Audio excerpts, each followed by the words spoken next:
बच्चों, आज हम जिस विषय को आपके सामने चर्चा के लिए ले आए हैं वह विषय है वेद। वेद क्या है? वेदों के बारे में हमेशा चर्चा सुनते हैं। इसके बारे में तमाम कहानियां भी प्रचलित हैं कि वेद कब बना, कैसे बना, क्यों हुआ, इसमें क्या चीजें हैं। तो उस पर विस्तार में चर्चा करने के पहले हम थोड़ा सा पीछे जाने की कोशिश करेंगे, जहां से कि हम समझ सके कि वेद की उत्पत्ति कैसे हुई है। तभी हम क्रमागत इसका अध्ययन कर पाएंगे। यूं तो वेद की उत्पत्ति के बारे में तमाम कहानियां हैं, तमाम प्रचलित कहानियां हैं कि वेद ऐसे आया, वैसे आया, ऐसे आया, वैसे आया। लेकिन चूंकि ये कहानियां कई तरीके से कही गई हैं, एक तो इसके बारे में निर्णय लेना बहुत मुश्किल है कि इसमें कौन सा सत्य है, कौन सा सत्य है।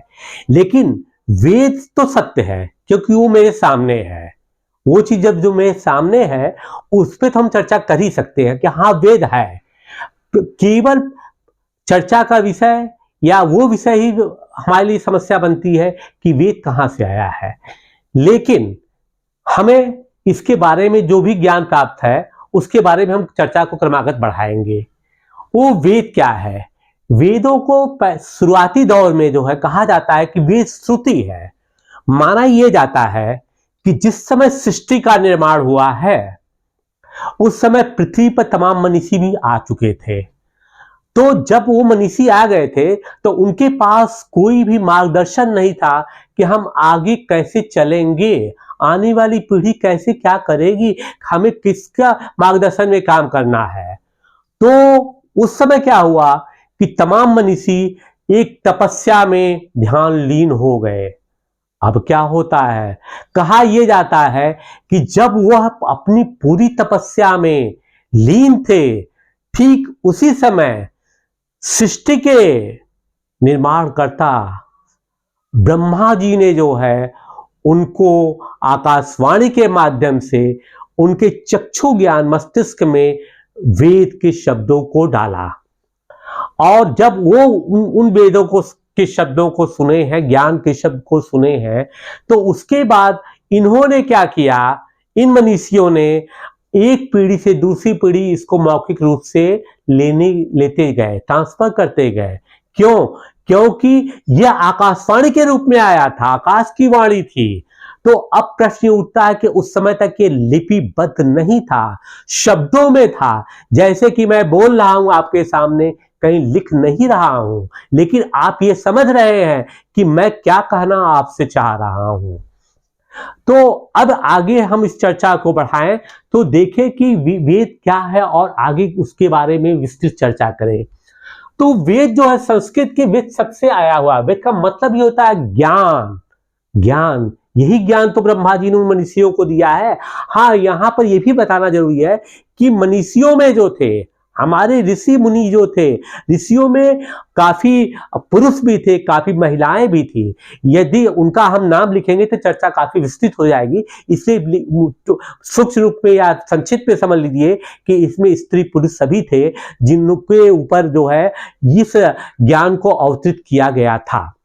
ठीक, अब यह आता है कि ये वेदव्यास कृष्ण द्वैपायन क्या है। तब इनकी चर्चा क्यों हम कहते हैं वेद के बारे में? इनकी चर्चा हम ये करते हैं कि इन्होंने वेद कोई लिखा नहीं है, इन्होंने वेद को किसी अलग से रूप में नहीं डाला है, इन्होंने केवल वेद को संकलित किया है, लिपिबद्ध किया है। क्योंकि इसके पहले वेद जो था ये मौखिक रूप में चल रहा था। तो इन्होंने क्या किया कि उसको एक जगह संकलित कर दिया, तब वेदों का वर्तमान रूप हमारे सामने आ गया है।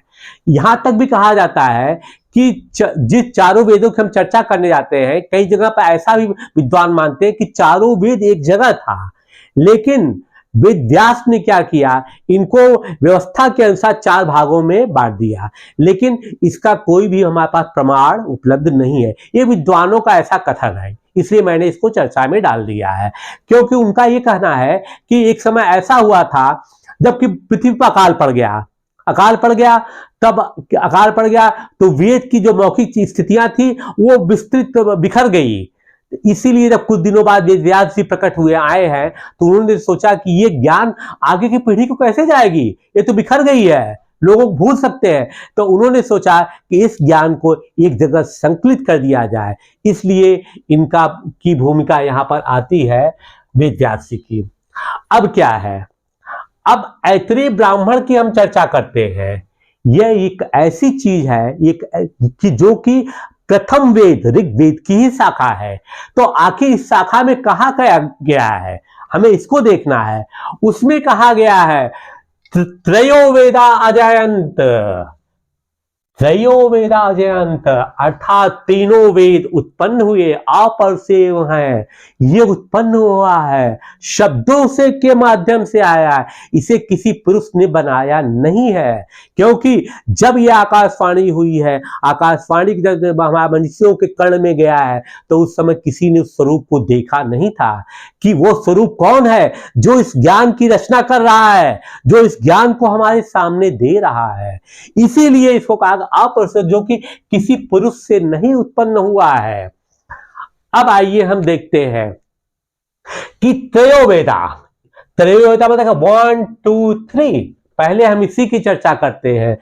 इसको कहा गया वेदत्रयी। वेदत्रयी क्यों कहा गया इसको है, क्योंकि यह माना जाता है कि इन तीनों वेदों के रचना एक क्रमागत की गई है, जो एक दूसरे से लिंक है। अगर आप एक को पढ़ेंगे तो दूसरे पर जाएंगे, दूसरे पर जाएंगे तो तीसरे पाएंगे, तो आप तीनों में एक संबंध पाएंगे कि तीनों कहीं ना कहीं से जुड़े हुए हैं। ठीक, अब चौथा वेद अथर्ववेद, इसकी चर्चा अभी हम बाद में करेंगे। इसको मूल वेद नहीं माना जाता, क्यों नहीं माना जाता उसको बाद में हम चर्चा करते हैं। अब आइए कि इसके रचना काल कब है। ये होता है कि इसको जब लिपिबद्ध किया गया तो कब कैसे किया गया, तो माना यह जाता है कि भारतवर्ष में जो गंगा यमुना का दोआब है, या कई नदियां जो कि पंजाब में है, उसी दोआब के क्षेत्रों में आर्यों ने उस समय इसकी रचना किया था, संकलित किया गया था।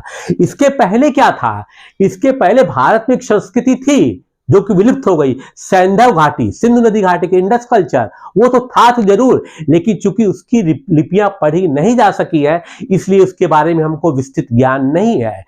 और आर्यों के बारे में भी कहा जाता है कि बहुत विद्वानों का मत है, कोई कहता है ये सेंट्रल एशिया से आए, कोई कहता है हिमालय से आए, कोई कहता है मूल निवासी है, इसलिए इस पर भी चर्चा करने की हमको जरूरत नहीं है। लेकिन ये निश्चित रूप से है कि इसकी रचना जो है जिस स्थान पे की गई है वो दोआब थे। दोआब क्या होता है, आप का मतलब होता है पानी, ये फारसी शब्द है।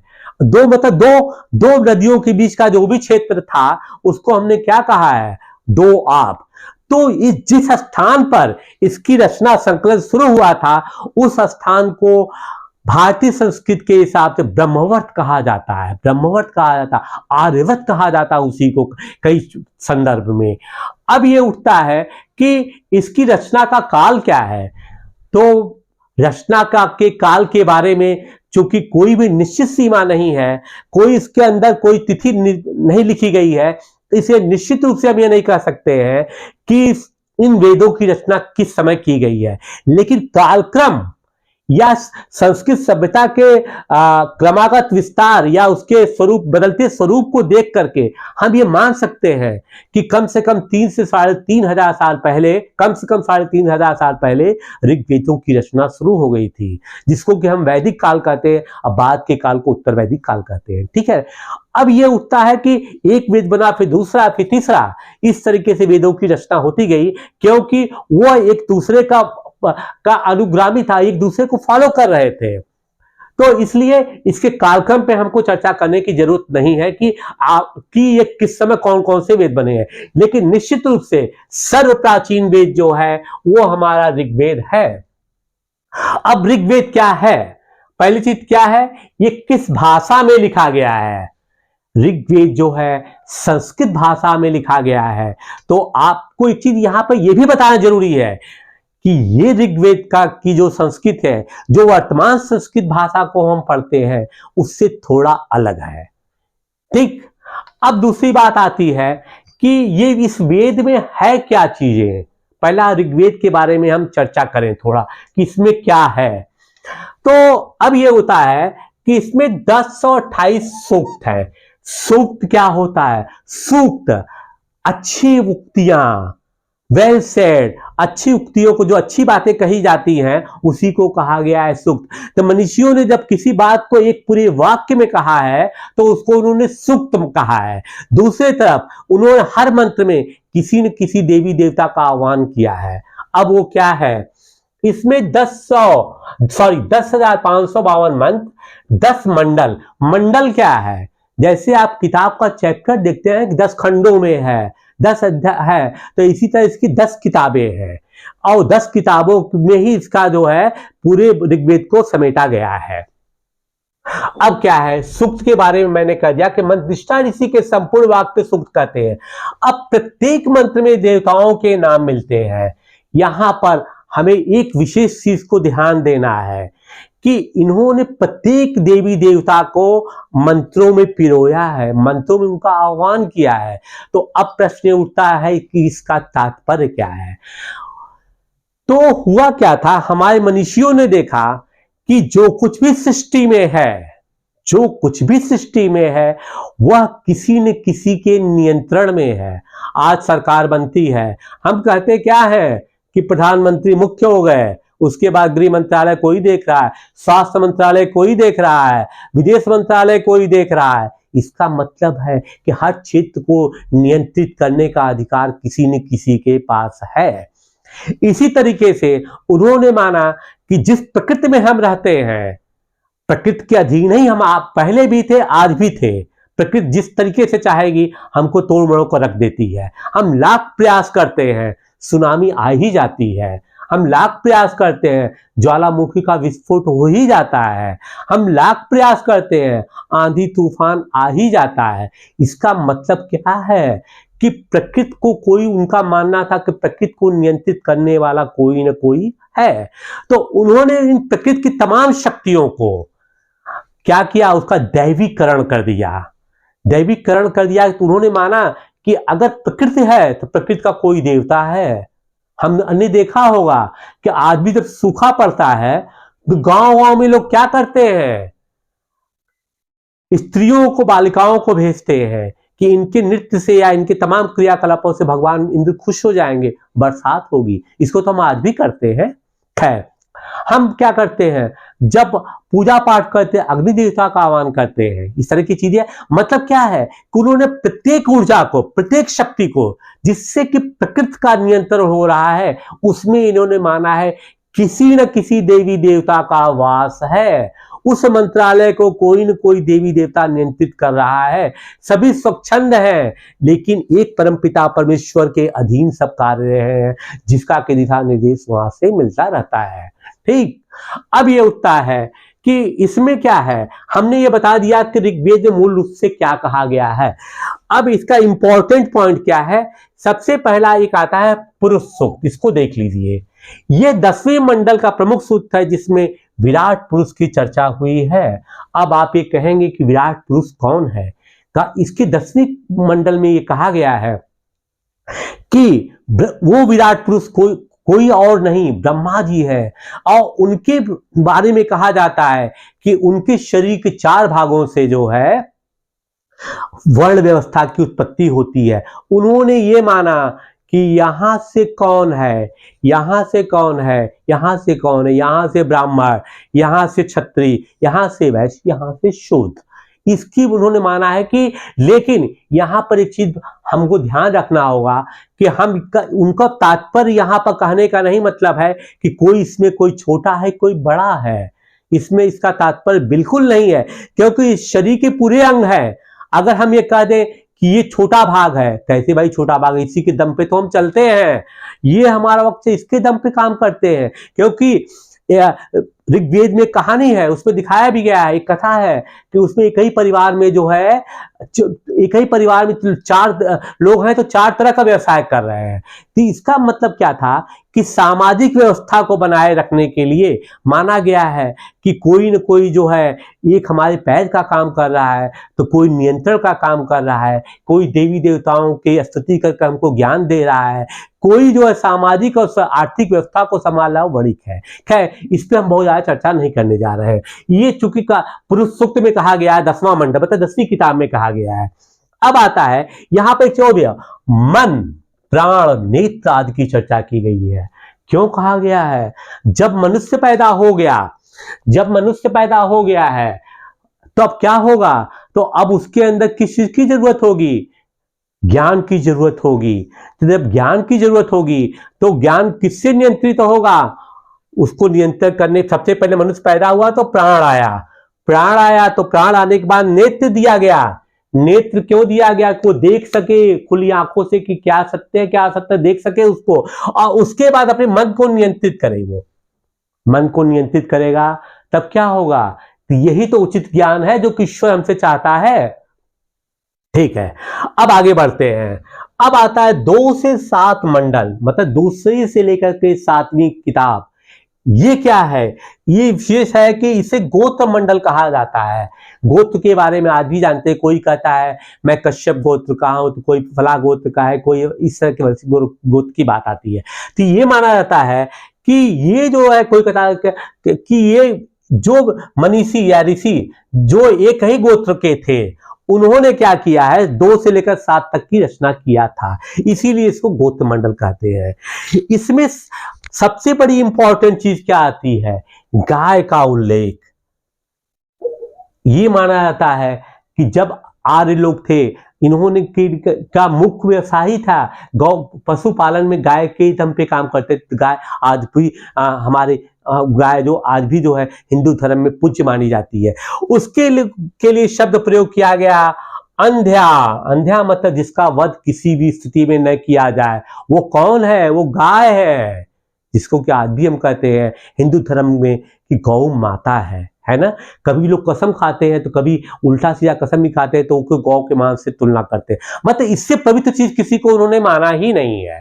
ठीक है, अब रही बात कि अभी हम चर्चा कर रहे थे इंद्र देवता का। ये प्रमुख देवता थे, यहां तक कि इनके बारे में कहा गया है कि पूरी प्रकृति का कहीं सभी नियंत्रण इनके हाथ ही में था। अब इसमें एक और भी चीज है, गायत्री मंत्र। गायत्री मंत्र की रचना किस मनीषी ने किया था? उस मनीषी का नाम था विश्वामित्र। कौन थे? विश्वामित्र। गायत्री मंत्र की हम यहाँ पर चर्चा तो कर दे रहे हैं, लेकिन इसको हम किसी शब्द में बांध नहीं सकते हैं। इसकी व्याख्या अलग से की जा सकती है, जिसको हम बाद में करेंगे। ठीक, केवल ये मान लीजिए। लेकिन अब ये प्रश्न था, ये है कहां पर? ये तीसरे मंडल में, मतलब तीसरी किताब है उसमें ऋग्वेद के में गायत्री मंत्र, जिसको कि माना जाता है कि सबसे बड़ा मंत्र है। हम आज भी कहते ओम भूर्भुवः स्वः कहते हैं ना, उस पूरे मंत्र को मैं जाप नहीं कर रहा हूं। ठीक, अब आता है कि गायत्री शब्द का प्रयोग क्या होता है। गायत्री को यूं तो ब्रह्मा जी की पत्नी कहा जाता है, दूसरी तरफ क्या है, गायत्री का अर्थ एक भी होता है भजन और गीत। ठीक, अब यहां पर एक चीज और आता है कि सृष्टि में सबसे पहले किसकी पूजा का विधान किया गया है?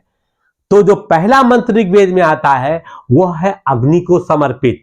हम आज भी जो कोई काम करते हैं तो अग्नि देवता को ही साक्षी मानते हैं, और एक अग्नि देवता पे आह्वान करते हुए ही हम भारत मतलब सनातन की व्यवस्था के अनुसार 33 करोड़ देवी देवता का आह्वान करते हैं। और वहां पर हम क्या करते हैं? स्वाहा, मतलब क्या करते हैं? जिस समय हम वहां पर उनको आहार देते हैं अग्नि देवता के सामने, उनको हम लोग बोलते स्वाहा। उसका तात्पर्य यह होता है कि यह आपका आहार है, इसको आप ग्रहण करिए और हमारे ऊपर जो है कृपा बरसाइए। खैर, उसको कभी कभी लोग स्वाहा मतलब जलने से करते हैं। जलना एक अलग शब्द है। स्वाहा आपका आहार है, ये आपका आहार है प्रभु, हे देवी देवता ये आपका आहार है, ग्रहण कीजिए आप, हम आपको आह्वान किए। तो अब अग्नि क्या है? अग्नि जो है उन देवी देवताओं और हमारे बीच की कड़ी है कि वहां पर शुद्ध माना गया है कि अगर वहां पर उनका आह्वान करते हैं, वहां पर उनको पुकारते हैं तो वो आएंगे और खुश होकर के हमारे अपनी कृपा बरसाएंगे। ठीक, अब आगे आता है कि वो पहला मंत्र अग्निदेव को क्या कहा गया है? ओम अग्निमीले पुरोहितम यज्ञस्य देव मृत्युजम होंतारम रत्नधात्मम। हे अग्निदेव, हम सब आपकी स्तुति करते हैं, हम आपकी स्तुति करते हैं। आप यज्ञ के पुरोहितों, सभी देवताओं, सभी होताओं और याजकों को रत्नों से विभूषित कर उनका कल्याण करें। सबसे पहला मंत्र जो है किसको समर्पित किया? अग्नि देवता को। और उनसे आह्वान किया गया है कि उस समय, जिस समय की अग्नि देवता पर हम इन लोगों को आह्वान करते हैं, उस सबको जो है संपन्नता प्रदान करें, करने वाले को, कराने वाले को, और देवी देवता स्वयं में सक्षम है। तो इस हिसाब से जो है सबसे पहला मंत्र जो कहा गया है, ऋतुजो मतलब जो जिसके माध्यम होताओं मतलब जो मंत्र का उच्चारण कर रहा है, देवी देवता तो है ही है, पुरोहित जो आपका नियंत्रण कर रहा है, ऋतुजो वो है जो कि जिसने बुलाया है कि आइए हमारे यहाँ आप यज्ञ करिए, देवी देवताओं को बुलाइए, क्योंकि हम अज्ञानी, हमें नहीं मालूम है कि देवी देवताओं का आह्वान हम कैसे कर सकते हैं। यादक रत्नों से विभूषित करें। रत्नों से क्या मतलब है कि हम हीरा मोती की बात कर रहे हैं? नहीं, ऐसा कुछ नहीं है। रत्न का तात्पर्य है हमको हर तरीके से संपन्न करिए, हमें सत्य से असत्य से सत्य की तरफ ले जाइए, हमारी संपन्नता बढ़ाइए, जिससे कि हमें किसी पाप को करने की नौबत ही नहीं आए। जब हम हर तरीके से संपन्न रहेंगे तो हमारे चीज पर हमारे अंदर किसी भी चीज के प्रति कोई लिप्सा नहीं पैदा होगी। तो जब कोई चीज लिप्सा ही नहीं पैदा होगी तो हम अनर्गल किसी चीज का प्रयास क्यों करेंगे? ठीक। अब आता है कि दूसरा, अब इंपॉर्टेंट आता सामवेद। साम का मतलब होता गान। भारत में कहा जाता है कि संगीत की उत्पत्ति कहां से होती है? ज्ञान से होती। सा स सा रे गा मा पा धा सा। खैर उसकी बातें हम नहीं करते हैं। इसमें क्या कहते हैं कि जिनके गाया जा सके, यज्ञ अनुष्ठान और हवन के समय गाने का। इसमें कुल 1875 मंत्र माना जाता है कि है। इसमें कहा जाता है कि 99 को छोड़कर सभी ऋग्वेद के हैं। अब एक चीज यहां पर हम बताना आपको भूल गए थे कि वेदों को पढ़ने वाले को होत कहते सामूहिक रूप से, लेकिन इनके अध्येता कहते हैं। तो वो अध्येता कौन है? वो अध्येता को यहां पर क्या गया? होत, जो कि विशेष रूप से ऋग्वेद को कहा गया है। इनके अध्येता को उद्गाता कहा गया, जो कि इसको गाते हैं। अब ये सवाल उठता है, यहां पर प्रश्न उठा कि सामवेद की आवश्यकता क्यों पड़ गई? जब ये ऋग्वेद यहां पर था ही था, तो यहां पर इनकी क्या जरूरत पड़ गई? जब केवल 99 को छोड़ करके 1855 को 99 को छोड़ दिया जाए तो ये सब ऋग्वेद के हैं। हाँ, तो इसका कारण मूल रूप से ये था कि जिस समय हमने ऋग्वेद की रचना की तो क्लिष्ट टिपिकल संस्कृत में था, जिसकी वजह से जो आने वाली पीढ़ी थी वो उसका न तो सही उच्चारण कर पा रहे थे, न ही वो समझ पा रहे थे, भाषा का कुछ विलोपन हो रहा था। तब ये समझ में आया कि इसको गायन का रूप दे दिया जाए तो एक ही स्तुति में हम अपनी बातों को सब कह लेंगे। जैसे आप क्या है, फिल्म देखते हैं ना, फिल्म में देखते हैं तो देखते हैं कि 5-6 गाने में ही पूरी फिल्म की स्टोरी समेट दी जाती है। आधे घंटा बाद आएगा कोई गाना आ जाएगा, फिर आधा घंटा बीतेगा, 15 मिनट दूसरा गाना आ जाएगा। आप देखेंगे कि करीब करीब जो है 90% या 80 to 90% जो है, अगर उन गानों को सुनेंगे तो मालूम होगा को पीछे की स्टोरी को जोड़ते हुए उन गानों में पूरी स्टोरी को समेट दिया गया है। और गाने कितने बहुत हैं? 4 मिनट, 5 मिनट, 6-7 मिनट में। तो इसी हिसाब से कहा गया कि वेदों के सही स्वरूप को यदि हम उच्चारण नहीं कर पा रहे हैं तो हम उसको गायन का रूप ले ले। अब पता चला कि हम किसी को नाम है वीरेंद्र, आज भी दिल्ली देखे होंगे, लेकिन हम क्या बोले थे? वीरेंद्र। महेंद्र नाम, महेंद्र आए थे। अरे not Mahendra, he is Mahendra, he is Virendra. वो वीरेंद्र है, वो महेंद्र है, लेकिन उसका भ्रंश हम कर देते हैं, है ना। तो उसी हिसाब से इसलिए किया गया कि इसका क्या कहते हैं, अर्थ का अनर्थ न होने पाए। जब हम देवी देवताओं का आह्वान कर रहे हैं तो हम सही को सही तरीके से पुकारेंगे तभी आएंगे। अगर हमने किसी को बाहर, कोई किसी का नाम महेंद्र भी है, कोई महेंद्र है, हमने बुलाना चाहते हैं महेंद्र को, हमने बुलाया महेंद्र, तो महेंद्र आ जाएंगे? महेंद्र आएंगे ही नहीं, क्योंकि उनको पता है कि हमें नहीं बुलाया गया। इसलिए 33 करोड़ कोटि देवी देवताओं या ईश्वर को जब हम आराधना करते हैं तो उनको सही तरीके से हम आह्वान कर सके, इसीलिए इसको गायन का रूप दे दिया गया। ठीक। और इसके उद्गाता अध्येता जो थे, जिसका गायन करते थे, उनको हम क्या कहते हैं? उद्गाता। अब आता है यजुर्वेद। यजुर्वेद में क्या है? इसमें हमने कहा है कि 663 मंत्र हैं। यह एक चीज ऐसी है जो कि यज्ञ और पद्य दोनों में है। यज्ञ में भी है, पद्य में भी है। आपने देखा होगा कि हम लोग यज्ञ करवाते हैं तो उस समय भी हम कभी कभी हर तरह के देवी देवताओं की आरती करते हैं पद के रूप में, ओम जय जगदीश हरे करते हैं ना। एक मतलब हमने एक उदाहरण दिया। तो अब क्या होता है कि मतलब गद्य में तो हमने देखा ही देखा, हमारे पुरोहित या हमारे जो प्रकांड विद्वान उन्होंने बताया कि ये करो वो करो वो करो, लेकिन अंत में जब हम आरती वगैरह की बातें करते हैं या बीच में चर्चा करते हैं तो उसको पद्य का रूप दे देते हैं। अब आता है कि इसमें प्रमुख देवता जो सविता है, जिनको जो किशोर है, और इसके अध्येता को उदात्त या अध्ययन कहते हैं। अब आता है अंतिम वेद। अंतिम वेद है अथर्ववेद। अब ये होता है कि इसको वेद क्यों नहीं कहा गया है ना। इसको वेद इसलिए नहीं माना गया है कि इसमें विषयांतर हो जाता है। हम ये देखते हैं कि ऋग्वेद लेते हैं, सामवेद लेते हैं, यजुर्वेद लेते हैं, तो सॉरी थोड़ा हम पीछे चले, इस पे थोड़ा बिंदु को और चर्चा करनी थी। अब यह है कि यजुर्वेद में मंत्र है तो क्या है इसको बनाया क्यों गया है। इसको इसलिए बनाया गया है कि जब हम देवी देवताओं का आह्वान करते हैं या कोई भी करते हैं तो यज्ञ करते हैं। शादी विवाह होता है तब भी वहां पर यज्ञ करते हैं, सब कुछ करते हैं, हर जगह यज्ञ का ही विधान है। जहां पर हम ईश्वर को साक्षी, अग्नि देवता को साक्षी मान करके 7 फेरे भी लेते हैं। जब कभी भी कोई कार्यक्रम होता है सबसे पहले अग्नि देवता का आह्वान करते हैं। तो अब चक्कर ये है कि जैसे आपने देखा होगा कि पंडित जी कहे भैया कि आज आप क्या यज्ञ होना है, तो वो कहेंगे आम की लकड़ी लेते आइएगा, जौ लेते आइएगा, तिल लेते आइएगा, देसी घी ले आइएगा, ये तमाम चीजों को बताएंगे। चरणामृत बनेगा, गौ का गोबर लेते आइएगा, इस चीजों क्या है। तो अब चक्कर ये है कि उसमें एक विशेष दिशा में एक विशेष समय पे बुलाने पर ही जो है हम देवी देवताओं का सही आह्वान कर पाते हैं। तो उसी समय अग्निदेव प्रसन्न होते हैं। माना जाता है कि उस जो व्यवस्था बनाई गई, अगर उस व्यवस्था का पालन करते हुए हम अपने देवी देवताओं का आह्वान करेंगे तो वो क्या होगा, उससे हमें फल मिलेगा। ठीक है, तो इसमें क्या है, ये मूल रूप से यज्ञ से संबंधित है। अब फिर से हम इस पे आते हैं। अथर्ववेद। अथर्ववेद का वर्ण विषय तीनों वेदों से भिन्न है। आप ये देख रहे हैं कि यह इससे संबंधित है, यह इससे संबंधित है ना, तीनों कहीं जुड़े हुए हैं। ठीक है, ऋग्वेद के 613 मंत्र है, ये यहां से आया, कुछ मंत्र इसके यहां से आ गए, लेकिन यहां पर सब चीजें अलग हो जाती है।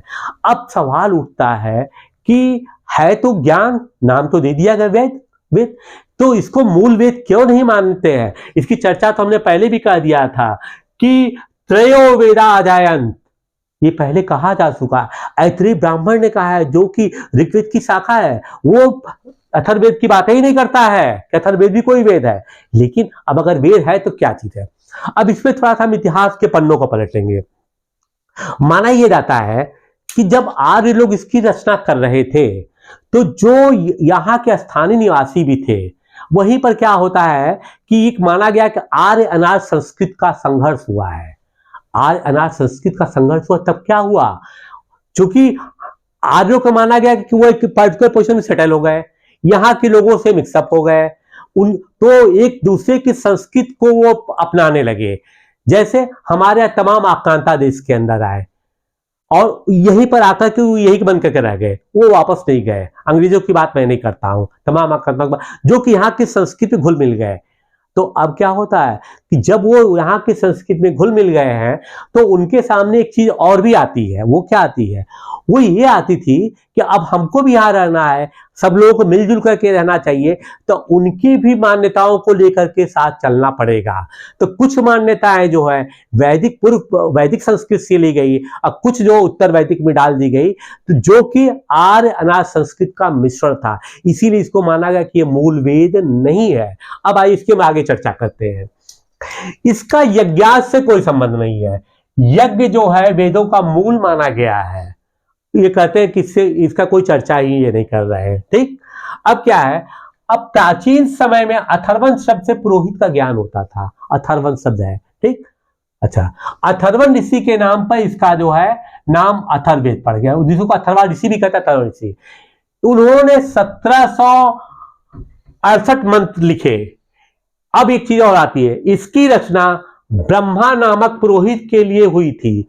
अब आप ये मत समझिए कि मैं ब्रह्मा जी की उस बात को कर रहा हूं जिन्होंने बारे में कहा था कि उन्होंने सृष्टि की रचना, ये एक पुरोहित का नाम था। कहा जाता है कि वो जब नियंत्रण करे सब चीजों के, तो उनके स्तुति में, उनके सम्मान में जो रचना किया गया था वो मंत्र था, इसीलिए इसको ब्रह्म वेद भी कहते हैं।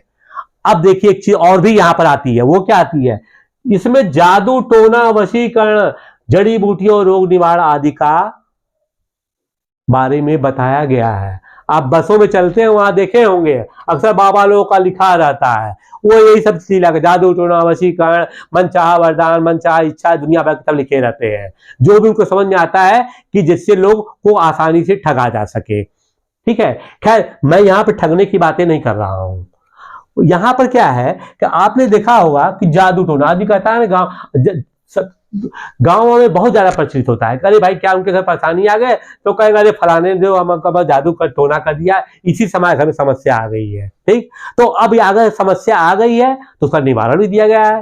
भाई ठीक है, अथर्व में ये मंत्र पढ़िए तो ये जादू टोना प्रभाव खत्म हो जाएगा। वशीकरण क्या है, अब पता चला कि कोई परिवार, किसी परिवार का कोई सदस्य किसी दूसरे के संपर्क में, किसी दूसरे के वश में आ गया है, अब वो अपनों को ही पराया समझ रहा है, तो उसने क्या किया, उसको वशीकरण कर दिया है। तो वशीकरण का मंत्र तो वो जानता, तो उसने उसके वश में, अपने वश में कर लिया, लेकिन उसे छुटकारा पाने का भी उपाय है, वो भी अथर्ववेद में दिया गया वशीकरण। जड़ी बूटियों रोग निवारण, अब चक्कर ये है कि यह हर्बल व्यवस्था आती है कि किस जड़ी बूटी को खाने से क्या हो जाएगा, तुलसी जी की पत्ती खाने से क्या हो जाएगा, कौन सी बूटी कहां मिलेगी, क्या होगा।